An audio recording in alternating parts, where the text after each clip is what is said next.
I teach at St. Francis College in Brooklyn. I had the advantage, I guess you can say, of studying with the well-reputed economists of Oxford University and Harvard University, which I say not to imply that I'm excellent, but just to let people know I know what economists have to say. I know my economic theory, I understand their analysis, and this is economics for the 99%, which is different from what most of them have to say. So what I'm going to do today is give kind of a general perspective on the economic system. I am not going to talk right now about things like the mortgage-backed securities and the credit default swaps, although I'm happy to do that if people want. But the reason I don't want to do that is because that's kind of looking at the economics as if you was trying to study a house from high above, and all you'd see were the tiles of all sorts of different colors, and you think that that tells you what the house is. But in fact, what we really need to do is look at it from the ground up, look at it from the base. And so what I think we need to do is to start from an understanding for an economic system of what production is. And this is actually very simple and everybody knows it. Production is when you take something that isn't very useful and you put some work into it and make it useful. Like taking a raw potato, peeling it and cooking it, and then you can eat it. Or like Rick, taking a guitar and playing music from it and creating something from that. That's what production is. Production is what is done through the use of labor, through our work. And in doing that work, what we do is add value. I use the word value is kind of a technical term, add value to what has already been produced, like the guitar, like the potato. And we take that and we add value to it. And that is production. And that is where all of the resources that we consume on a regular basis come from. They come from labor. But we generally cannot produce enough using our own resources to support ourselves. To produce pasta, you need wheat, and to produce wheat you need grain, and the grain grows from the land, and the land is owned by the landowners. And we cannot, by and large, support ourselves on the basis of our own labor using the resources that we ourselves own. We just can't do it. Some people can, yes, a little bit, but mostly, if we want to work, we have to work with the people that own the resources that we need for production. We have to work with the people that own the factories, that own the stores, that own the garment factories. And when we do that, we have to go and work for them for wages. When we do that, we use the tools that they own, we use the land that they own, we use the buildings, we use the resources, and we add value to those things that they own. And then when we've done that, what we've produced doesn't belong to us, belongs to them. That's the way it goes. That's how production works. And of course, it isn't the machinery or the land that produces, or the guitar. That's the capital. It doesn't produce. Labor is the source of all value. So what I want to start with is handing out to people, and I only did 15 copies because I didn't know how many people were coming here. Some excerpts from Adam Smith. I always start with Adam Smith because people get really freaked out if you start with Karl Marx. I prefer to start with Adam Smith, who really had some really wonderful things to say. He was a great guy. He was from a wealthy family, but he really understood. In 1776, easy date if you know your U.S. history. 1776 was when he wrote The Wealth of Nations. And so he starts out by saying, where does the wealth of nations come from? It comes from labor. is absolutely straightforward, unambiguous, that it is labor, it is work that produces wealth. It's not the kings, it's not the aristocracy, it's not the wealth of the society. All the wealth of nations comes from the labor, the work that people do. So as you get this, if there are parentheses, it means that I put in those words. Otherwise, these are absolute direct quotations. In the early state of society, the whole produce of labor belongs to the laborer, because they're the ones that do the work. But then, as soon as the land of any country has become all private property, the landlords, who like all other men love to reap where they never sowed and demand a rent, his rent makes the first deduction from the produce of labor which is employed upon land. So land becomes private property, clearly not produced by anybody. The land was there. It becomes private property, and then because it is private property, they are able to say, you want to work on my land, you pay me the rent or I'll shoot you, is basically what it comes down to. So as it becomes private property, they become able to claim a rent, a deduction from the produce of labor. The second deduction is profit. In all arts and manufactures, the greater part of the workmen, it's all men they talked about, we can talk about that later, stand in need of a master to advance them the materials of their work. The master shares in the produce of the labor, or in the value which it adds to the materials upon which it is bestowed.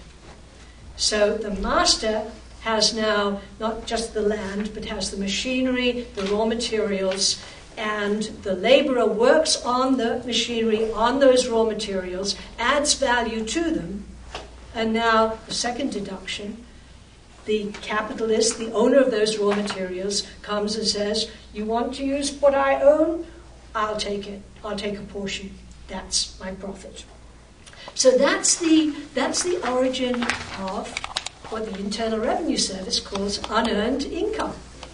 Unearned income, as opposed to wages, is the source of the income of that, what we call the 1%. I'm not starting with the inequality of income, because that really comes only when you understand where that unequal income comes from.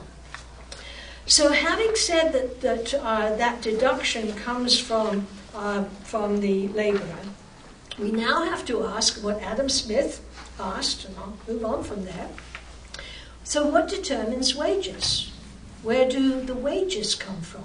So we've got the produce of labour, production, from the labourers, from the workers, and they're going to get paid a wage, and the capitalists are going to take the remainder. So what determines the wages? So now what Adam Smith said, what are the common wages, depends upon the contract made between the masters, the capitalists, what he called the owners of stock, but it's the same thing, it means capital, he says it later, and the workmen, whose interests are by no means the same. Keep this in mind. The workers desire to get as much, the masters to give as little as possible.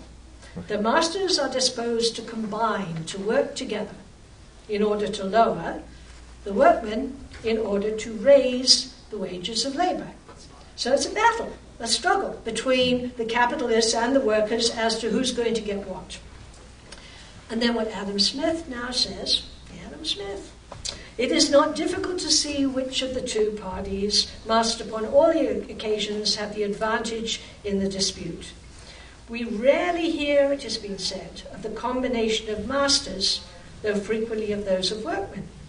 Whoever imagines that masters rarely combine is as ignorant of the world as of the subject. If you don't think the capitalists get together to try and figure out what to do, you're stupid, is what he said. You're absolutely stupid. Of course they do. He says it's common sense. You've got to be an idiot not to see that that's what they do. When we come to our political system, we'll come back to that. Masters are always and everywhere in a tacit but constant and uniform combination not to raise the wages of labour upon their actual rate. The masters never cease to call for aloud for the assistance of the civil magistrate, we would call that our justice system, and the rigorous execution of those laws which have acted with so much severity against the combinations of labourers.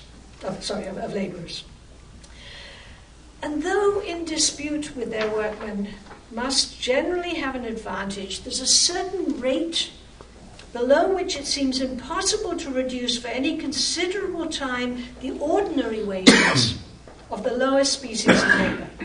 A man must live by his work, and his wages must be at least sufficient to maintain him and bring up a family.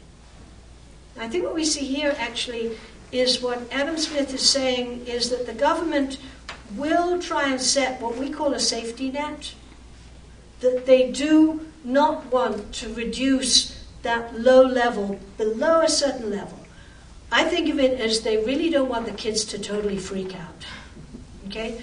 That if you don't provide sufficient resources particularly to bringing up the kids, then those kids are going to be total wreck and not very useful when it comes to doing what they're supposed to do, which is labor and work and produce value.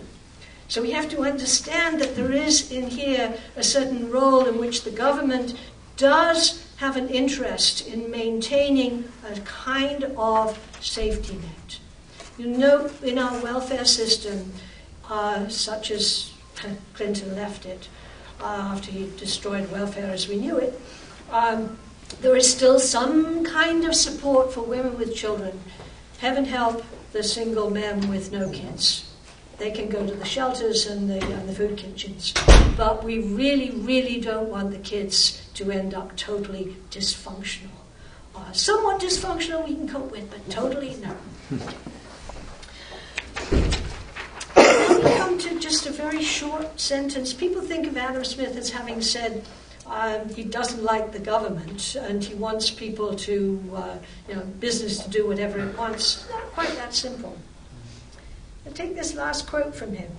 Civil government, so far as it is instituted for the security of property, is in reality instituted for the defense of the rich against the poor, of those who have some property against those who have none at all.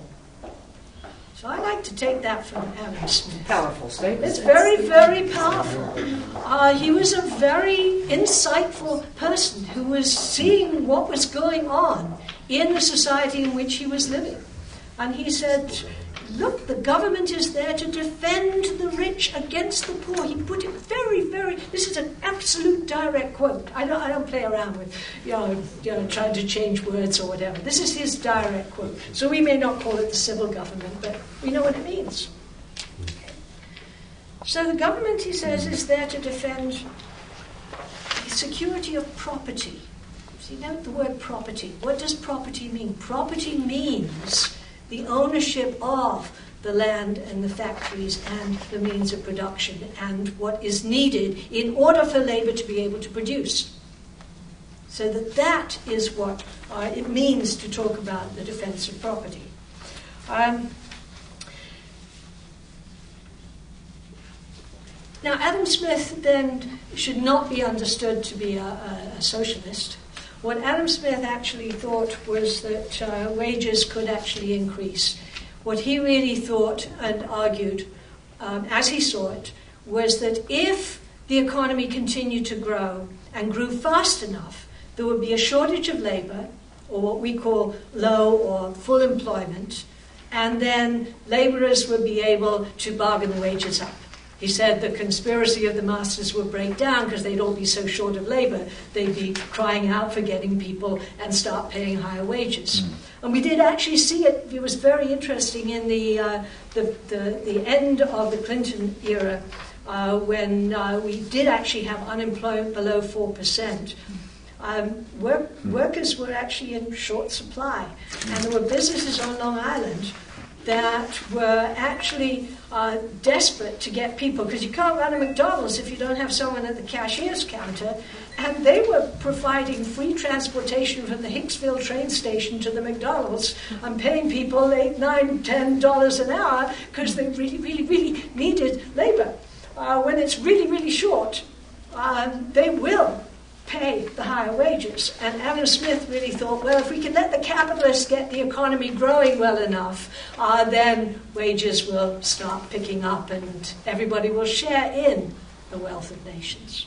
Even more recently, in the hospital system, registered nurses were in short supply before the recession hit, and the hospitals were offering beaucoup bucks to nurses who were willing to stay on Long Island, and even extra bonuses to existing RNs to not retire because they couldn't meet their staffing levels. Now nobody wants to retire because nobody wants to draw out of their 401k, so it's not as much of a problem.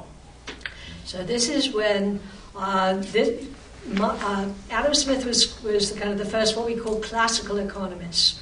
Then you come, and I put a couple of quotes from Marx, who was writing later on in the 19th century, and by then it was not as clear that things were working out the way Adam Smith thought they would.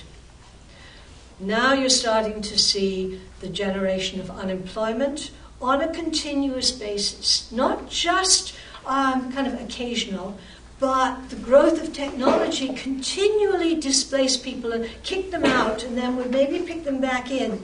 But there was a continual level of unemployment, and in addition, you had these periodic economic crises, such as we have now, which throws a whole bunch of people out of work and allows the attack on the standard of living of workers to be brought down. So on the one hand, you have a continuous regeneration of unemployment, and then you have the periodic crises on a more serious level, like the 1930s and like now, which really seriously increase the level of unemployment and allow the wages to be brought back down from that low level. So what I want to hand out to people is some of the current data on this. So these are again some tables. If there aren't enough, please share. Okay. So what I'm giving out to you is some of the basic data that comes from, I think I need one copy back. Some of the basic data that I take from government websites. It's not great, and there are all sorts of criticisms one can make from it, but rather than play around with it, I just take the basic. So the first table that on the top of this is the figure on hours and earnings. What has happened to the earnings of workers in the last 50 years? So this table, this comes from the economic report of the president, and every president puts it out, so you can access it anytime you want. It comes from the Bureau of Labor Statistics, and when you're looking at numbers, particularly dollar figures from one year to the next, you absolutely always have to allow for the fact of inflation. So that a wage, if we look at the very beginning, a wage of $2.53. If you look in the middle column where it says average hourly earnings, I think that's the most useful one. In 1964, workers got $2.53 an hour. Well, that sounds pretty grim, but hey, things were a lot cheaper then. So you can't take that $2.53 and say, well, we're much better now because you look at the end and oh my goodness, we're getting $18.60 an hour. No, let's take inflation out of this.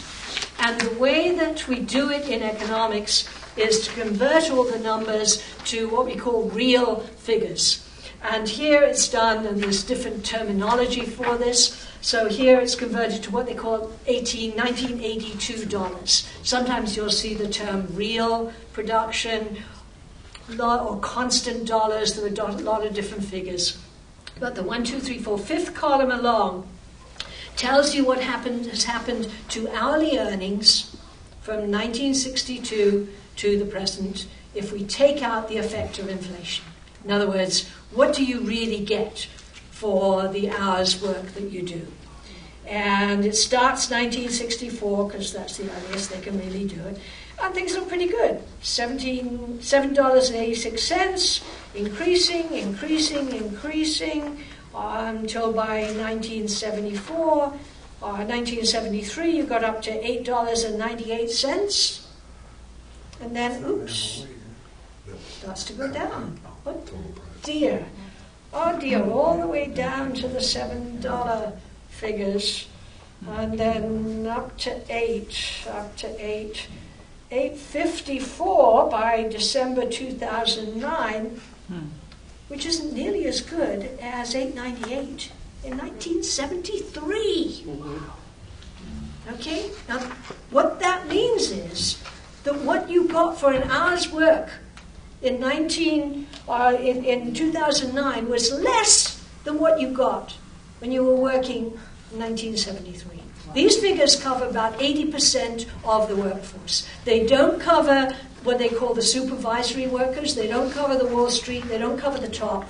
They also, because it's non-agricultural, they also don't cover the people right down the bottom. But this is about what your average person gets, and it kind of, some get more, some get less. But this is actually, to me, quite astounding figures. That when people say, things aren't so good, it's not just that things aren't so good. It means that we are no better off than we were 40 years ago. We're worse off, no? We're worse off. The next figure is the most recent, the next table. If you turn to the next table, they continue these. These are issued every middle of the month from the Bureau of Labor Statistics. And we've got November 2010. It's a continuation of the same series, 894. And by November 2011, down to 875. That's just in 1 year. This is the recession. Okay. So this is what really, really, really has been happening. Now, these are not complete figures. And it does not include, for example, the fact that we did have an increase in the provision of healthcare benefits, although now they're taking them away. It doesn't include data on pension contributions from employers. So it's not a complete picture. I don't want to pretend it's a full picture. It's just, to me, the most dramatic and easily accessible figure for what really, really has been happening in our economy. If I may, does it factor in the age and experience of the working people so that... It's the average. I don't know if we have now more people with, 25 years of experience on the job or less than we did back in the 70s. And you would expect that later in their careers, people earn more. So the figures are either, worse or not as bad once that's factored in. And well, I don't know how except that would go. that we have a much, much higher level of education for the workforce as a whole than we did 40 years ago. Okay, so so it's even in worse. fact, people have more skill, more education now than they did 40 years ago. So the situation is even worse then once that's factored in. Then you have to go to college now to get what you used to have to go get with a high school diploma. Mm-hmm. And then you have all the debt that comes into that. So you can do things in terms of looking at an age profile and so on. So you're quite right that there's a lot more work to be done on this. But in terms of the education, we've got more skills than we ever had before. We're not getting it. What about the fact that there's baby boomers? There's so many of that generation. Is that in there too? Well, that you might say that would lead into unemployment, so you could get to that. But that's mostly employment has kind of kept steady. I mean, we've had the current recession. That would also tend to indicate that the reality is even worse than the statistics show, because the baby boomers are pretty much at the peak of their careers. Yeah, that's right. And so you would expect that alone would tend to increase the average wage. On the age profile, it starts turning down on average at around the age 55. They don't have an exact year. They can afford 50 to 55. You lose your job when you're 50. You're in trouble, deep trouble. You lose your job when you're 20. I mean, it's serious, but it's not as serious as if you lose it when you're 50. So it starts turning down as the unemployment impacts on the older people. If you can keep in the same job until retirement, you're okay. But there's a turnover, and that's why the average starts to slip down. Okay. Let me see if I can keep going on this. The next table contrasts what's happened to real earnings, meaning corrected for inflation, what you actually get. The next table is called productivity. And what that actually means is output per hour of all persons. And I don't care whether you just take the first column, whether you do the business sector or the non-farm business sector. This again from 1960 to 2009, it's gone up by a factor of 3. We produce 3 times as much per hour as we did in 1960, which is not surprising because there's more skill, but there's also more capital. We have to come to that. We're working with more advanced machinery. We do indeed become more productive. You can do more with a computer than you can with a typewriter. So that indeed our productivity has increased, production has increased, but the wages haven't. So you have to put those two figures together. It's not that we're not producing more. It's that we're not getting it. Okay. So let me come back to the last quote from Adam Smith.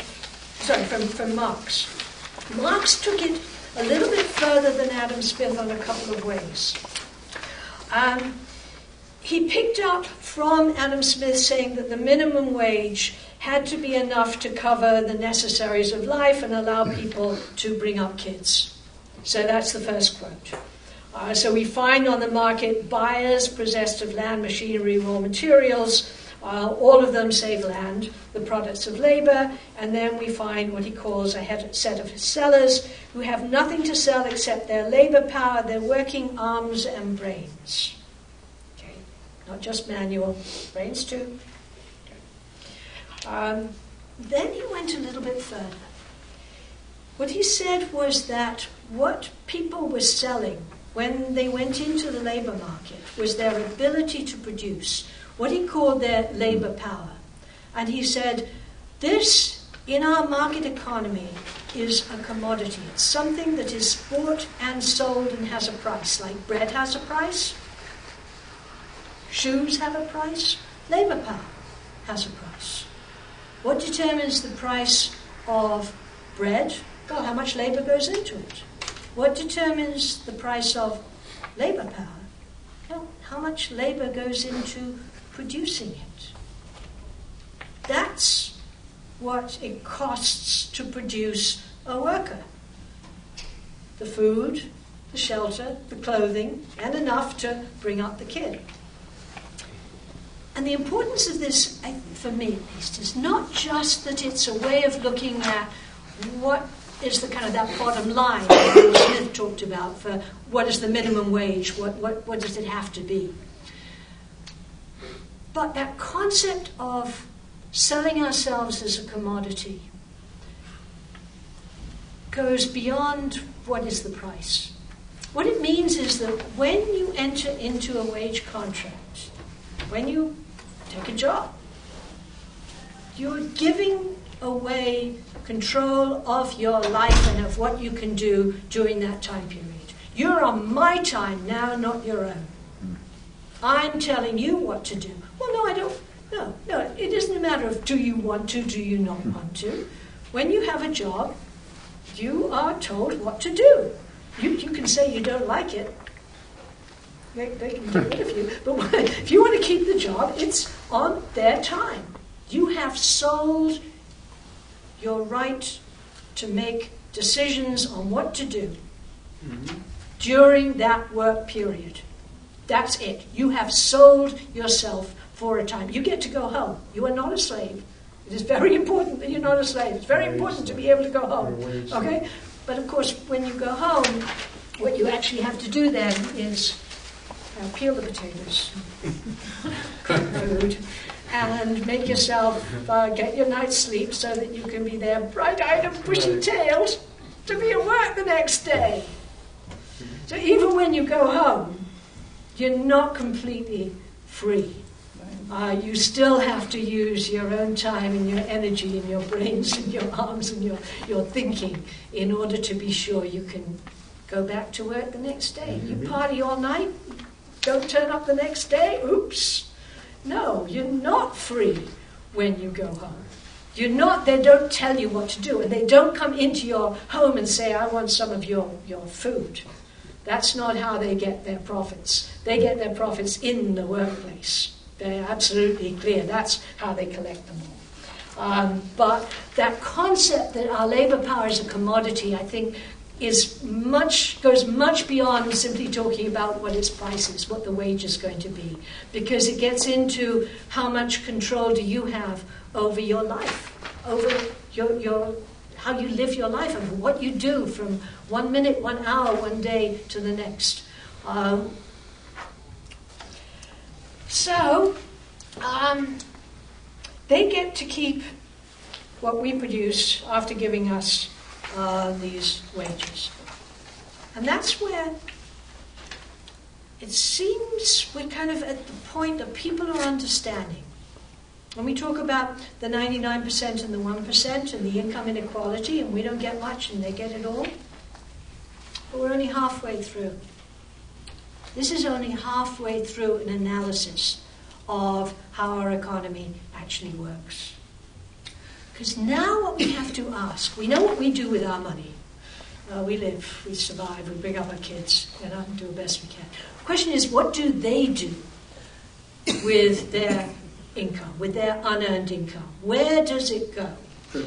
And we know that they live well. Okay. And that the richest of them live at levels that I would call obscenely wealthy. When some kids don't have enough to eat and they're frittering. But that's not what they do. That's not where it goes. Where most of it goes is right back into production, right back into purchasing new machinery, research to develop new chemicals, to develop new methods of production, to increase production again and again and again. That's where most of it goes. And if we concentrate only on their yachts and their ridiculous lifestyles, we're missing a huge part of what is actually going on. Because they are driven by the way our economy works to take that income that they have, that unearned income, those profits, interest, and put it right back into production, because if they don't, they lose. A business that does not continually keep up with the latest technology and continually reinvest is going to go bankrupt or be taken over. They will die.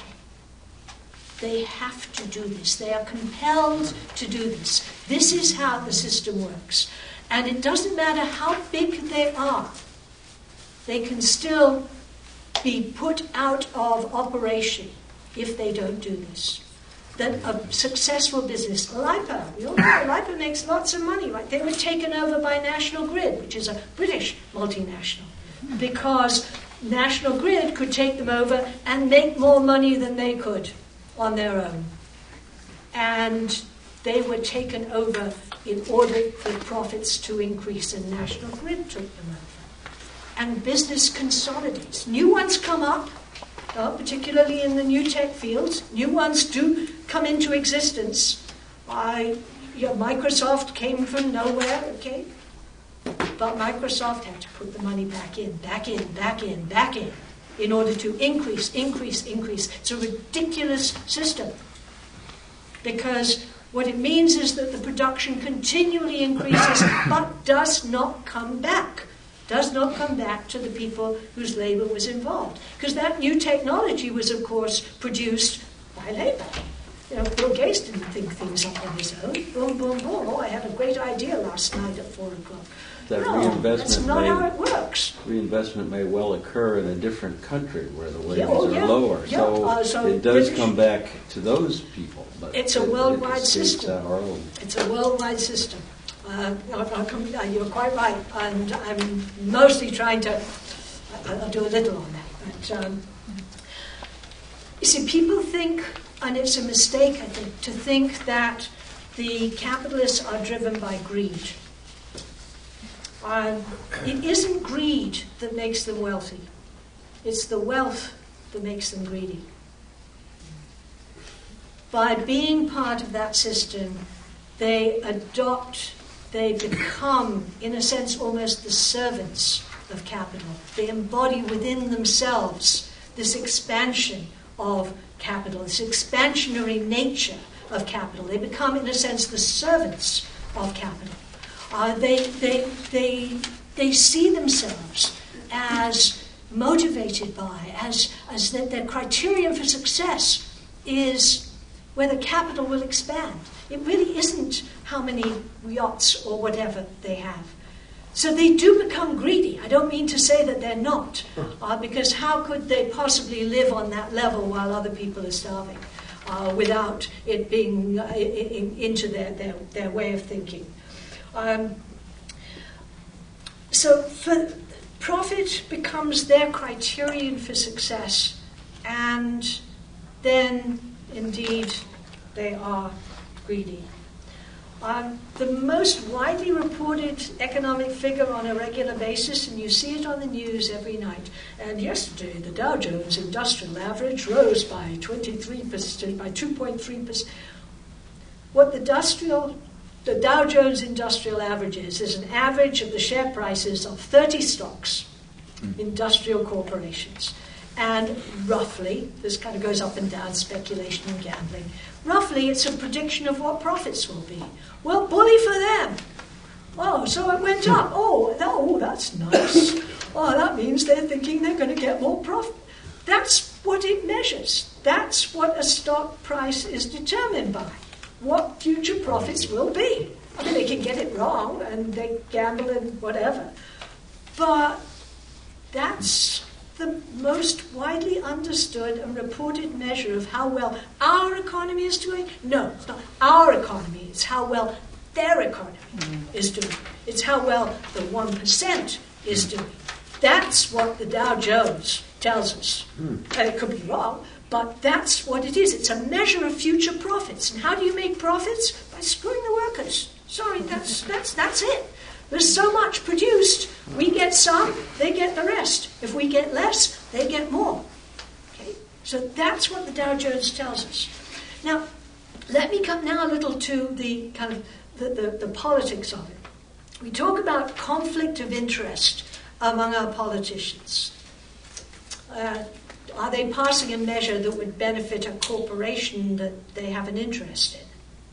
Let's take it to the next level.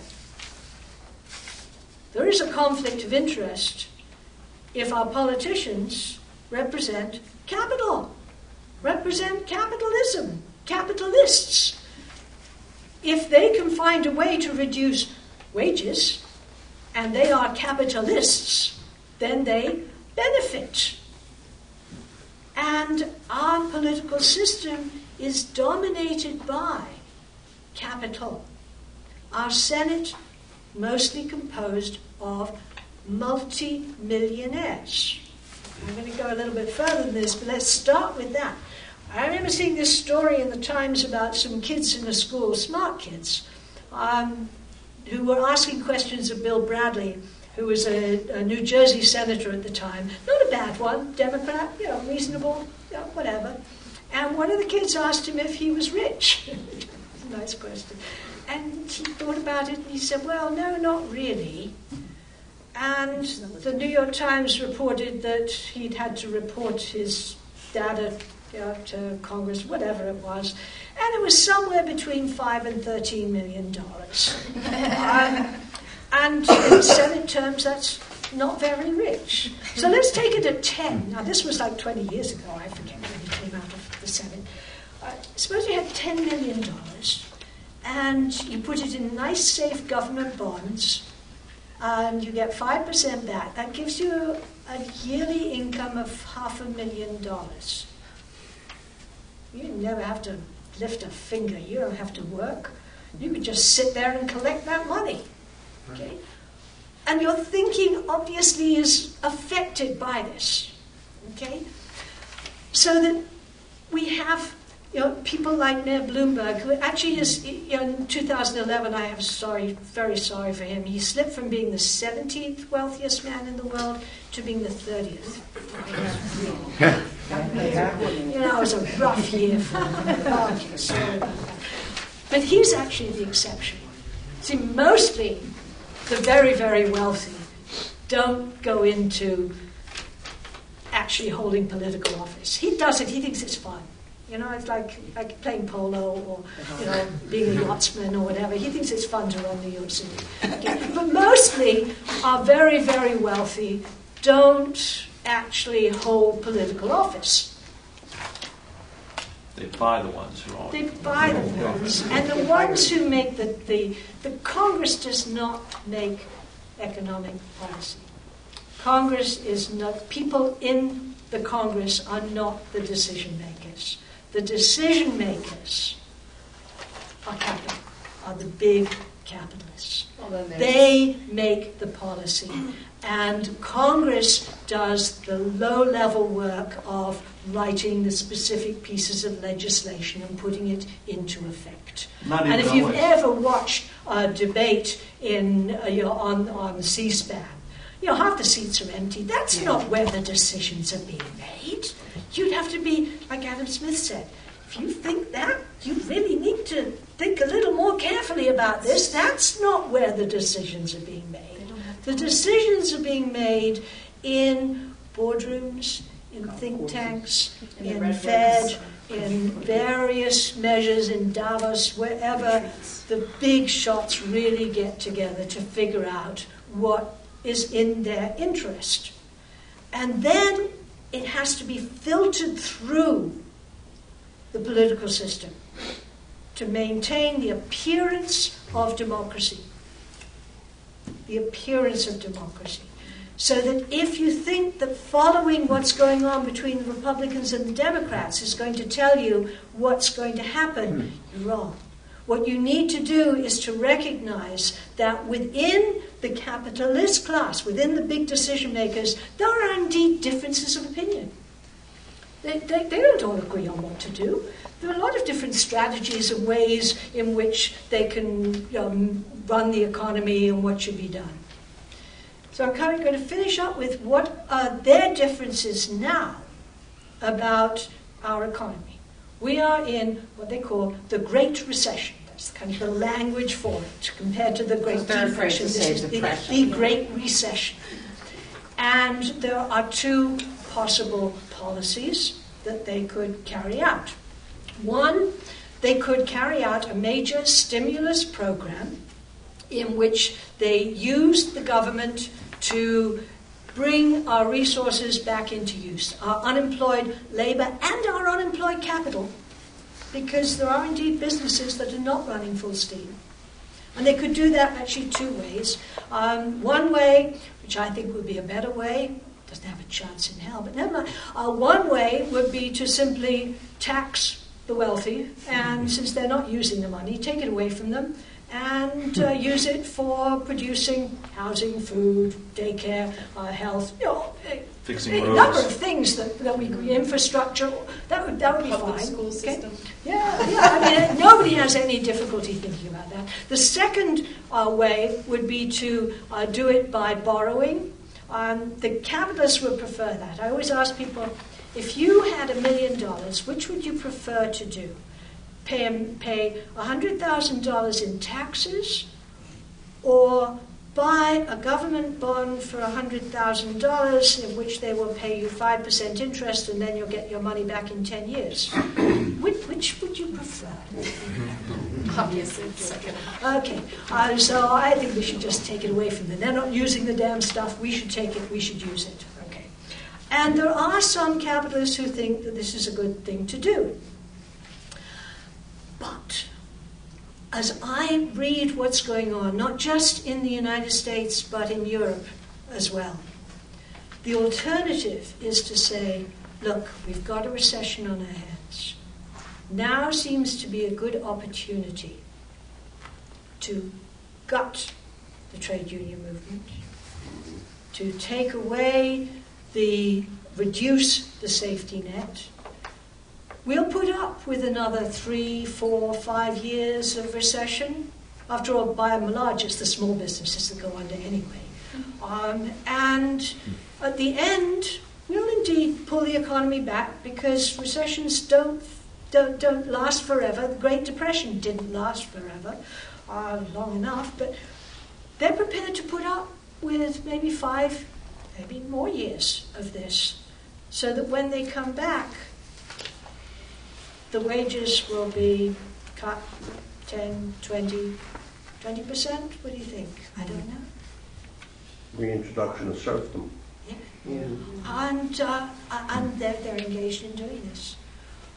And that's what I think. So I think there is a debate within capital on which of those policies to follow. And there are some capitalists, and some of them in the Democratic Party, who think it would be better to have a stimulus. I agree with them, but my opinion doesn't count for anything on this, because we're not the ones that are making the decisions, and it's not the politicians, the elected politicians, making the decisions. So what do we need to do? This is what we need to do. We need to have our own political party. They've got 2. The capitalists have got 2 parties, and we don't have one. Okay? We need to put the pressure on. We're not going to be able to do it by pressuring them, because that's, as I say, that's not where the decisions are being made.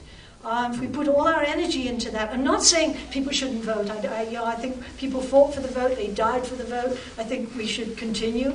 And if there's a lesser of 2 evils and there's no other alternative, I'll vote for the lesser of 2 evils. I'm not opposed to that, but I would like to have people who were fighting for, whose goal was not profits, and maybe that would be nice if we got our jobs back, but people whose goal was actually, whose intention was to improve the standard of living of the working people, of the working class of the United States. And for that, we need a different kind of movement that I think is starting now. I'm actually an optimist at this point. I think we're going to suffer a lot. I think we don't have the power at this point, and I think they are going to reduce our benefits. I think they are going to do more in terms of restricted labor. I think the level of repression, which is, by the way, always has been directed most at the African American and the Latino community and the immigrant community, to kind of protect the rest, and then we say, well, let's blame them for what's happening. So we have to keep a close eye on that. But I think we can make a difference. So that's about what I have to say. So I'll stop there.